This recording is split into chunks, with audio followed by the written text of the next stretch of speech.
Selamat datang di channel Big Four Indonesia, channel yang akan membahas seputar 4 tim besar Indonesia, Arema, Persebaya Surabaya, Persija Jakarta, dan Persib Bandung. Buat teman-teman jangan lupa like, share dan subscribe serta nyalakan loncengnya agar teman-teman tidak ketinggalan berita terbaru dari kami. Langsung saja kita menuju berita yang pertama. Persebaya Surabaya dan PSM Makassar bakal saling sikut untuk memburu kemenangan pada pekan ke-19 BRI Liga 1 2021/2022 di Stadion Gelora Ngurah Rai Denpasar, Jumat, tanggal 14 Januari tahun 2021. Kedua tim butuh 3 poin dengan misi berbeda. Bajul Ijo ingin menjaga asa di jalur juara, sedang Juku Eja berharap kembali ke papan tengah klasemen. Modal keduanya jelang laga terbilang baik. Persebaya tak pernah kalah dalam 12 laga terakhirnya. Tim asuhan Aji Santoso baru saja mengantongi 4 kemenangan beruntun usai mengalahkan Persikabo 1973 dengan skor 3-2 di Stadion Iwayan Dipta, Senin, tanggal 10 Januari tahun 2022. Sementara PSM Makassar yang ditangani pelatih anyar asal Belanda, Joop Gal kembali ke jalur kemenangan usai menekuk Madura United dengan skor 1-0 di Stadion Kompiang Sujana, Sabtu, tanggal 8 Januari tahun 2022. Situasi ini membuat racikan strategi pelatih dan kondisi terakhir pemain jadi penentu hasil akhir laga. Bila kedua faktor ini jadi acuan, maka Persebaya lebih berpeluang memenangkan pertandingan sekaligus membalas kekalahan telak 1-3 pada pertemuan pertama. Meski timnya lebih diunggulkan, Aji Santoso enggan jemawa.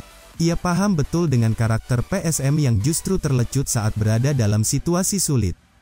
Itulah mengapa Aji Santoso yang membawa PSM meraih trofi juara Liga Indonesia 1999/2000 ketika masih aktif sebagai pemain merasa perlu melakukan pembenahan dalam timnya agar lebih solid saat berduel dengan PSM, khususnya di lini belakang yang kebobolan 2 gol dari Persikabo. Kami kebobolan dengan cara yang hampir mirip. 2 gol Persikabo tak perlu terjadi kalau lini belakang lebih sigap mengantisipasinya, terang Aji Santoso. Di lain pihak, Persebaya boleh berharap banyak pada Samsul Arif, bomber Gaek yang menunjukkan ketajamannya dengan mencetak hat-trick ke gawang Persikabo.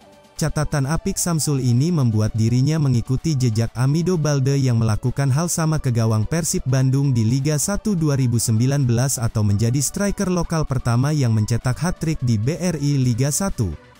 Sukses itu sekaligus jadi sinyal Samsul agar dirinya tetap jadi pilihan utama di lini depan meski Persebaya baru saja mendatangkan striker berpaspor Belanda, Arsenio Valport. Saya termotivasi untuk selalu memperlihatkan kemampuan terbaik dalam latihan maupun pertandingan. Gaya permainan Persebaya Surabaya cocok dengan saya. Alhamdulillah bisa mencetak 4 gol dalam 2 laga terakhir, ujar Samsul yang sudah mengoleksi 6 gol musim ini.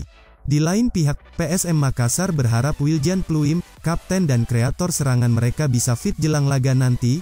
Sebelumnya, ex-Willem II terpaksa ditarik keluar di babak kedua saat menghadapi Madura United untuk menjaga agar cedera lututnya tak kembali bermasalah. Pada laga itu, Pluim memang lebih banyak bermain agak ke belakang dan tak banyak berlari. Meski begitu akurasi umpannya tetap terjaga. Malah ketika ia merangsek ke kotak penalti Madura United, PSM mendapat hadiah pelatih setelah Jaimerson da Silva Xavier melakukan pelanggaran terhadapnya. PSM pun memenangkan laga setelah Anco Jansen sukses mengeksekusi penalti itu.